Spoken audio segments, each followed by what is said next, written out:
halkan waxaa ah 5 caado ee ugu sareysa ee dhaawici kara kelyahaaga. shaqada ugu weyn ee kelyahaaga waa inay meesha laga saaro qashinka dheefshiid kiimikaadka ka imanaya jirka iyo in la habeeyo soo saarka unugyada dhiigga cas. si tan loo sameeyo kelyahaaga waxay u baahan yihiin biyo, waxayna u baahan yihiin xaddi fiican oo kamid ah. marka aanad cabin biyo kugu filan, dhiiggaaga wuxuu noqonayaa mid isku soo ururaya oo ruban ama afka qalaad loo yaqaano concentrated. kadib qulqulka dhiigga ee kelyahaaga tegi lahaa way yaraanayaan. tan waxay curyaaminaysaa oo wax u dhimaysaa awoodda kelyahaagu kaga saari lahaayeen sunta jirka, taas oo horseedi karta dhibaatooyin caafimaad oo badan. marka aad ayay muhiim u tahay inaad cabtid biyo kugu filan si loo habeeyo socodka dareeraha ee kelyahaaga. qofka weyn ee caafimaad qaba waa inuu cabaa ugu yaraan 8 ilaa 10 koob oo biyo ah ama cabitaan miro ah maalintiiba si uu jirkiisa ugu ilaaliyo biyo ku filan. si kastaba ha noqotee, xasuusnow inaad biyo aad u badan qaadid ayaa laga yaabaa inay kugu adkaato kelyahaaga. haddaba sidaa darteed waa inaad ka fogaataa wax xad dhaaf ah oo xasuusnow dheelitiranku waa furaha. qaadashada cusbo aad u badan ama milix ayaa sidoo kale war xun u ah kelyahaaga. kelyahaaga waxay 95% falgal kiimikaad togan la sameeyaan sodiumka cuntada laga nuugo. marka qaadashada milixda ay heer aad u sareyso, kelyahaaga waa inay si adag u shaqeeyaan si ay u saaraan milixda xad dhaafka ah. tan waxay natiijadeeda noqonaysaa inay hoos u dhacdo shaqadii kelida. milix xad dhaaf ah ee ku jirta cuntadaada ayaa iyana sababta haynta biyaha iyadoo sare u kac ama kordho cadaadiska dhiigga. haddaba cadaadiska sare ee dhiigga wuxuu waxyeello u geystaa kelyahaaga waqti badan, waana sababta ugu weyn ee sababta in kelyahaagu fadhiistaan oo shaqadoodii gabaan. sigaar cabistu waxay daciifisaa xididdada dhiiggaaga, wuxuu yareeyaa qulqulka dhiigga ee kelyahaaga tegaya, xitaa wuxuu dardar gelin karaa luminta howlaha kelyaha, waxayna ka sii dari kartaa cudurka kelyaha hore uga jiray.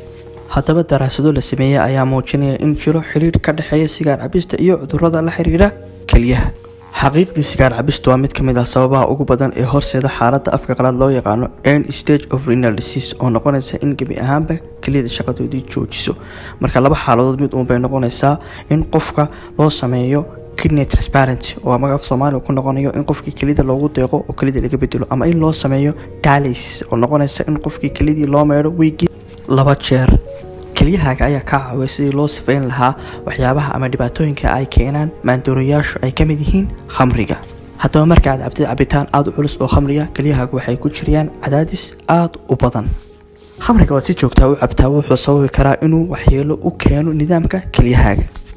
khamrigu aad buu biyaha jirka uga saaraa ama afka qalaad waxa loo yaqaan dehydrated. haddaba heerka khamriga ee jirkaaga ku jira hadduu aad u bato ayaa sababi kara in xubnahaagu si fiican u biyo dareeraan oo biyo ku filan waayaan oo waxqabadkooduna markaa hoos u dhaco. khamrigu sidoo kale wuxuu sababaa cudurrada beerka ku dhaca, taas oo carqaladaysa nidaaminta socodka dhiigga ee kelyaha.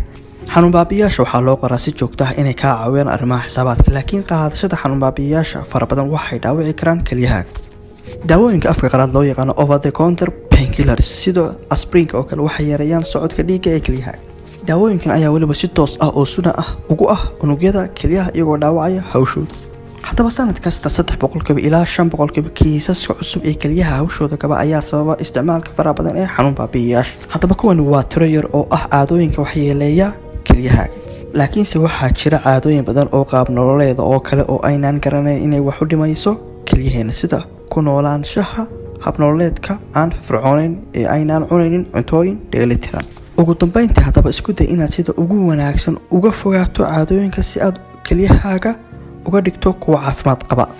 naftaada waad badbaadin doontaa dhibaatooyin badan mustaqbalka haddii aad sidaas samayso idinka ilaahay. intaas ayuu ku eegay mowduuca maanta. fadlan haddaad kanaalka ku cusub tahay subscribe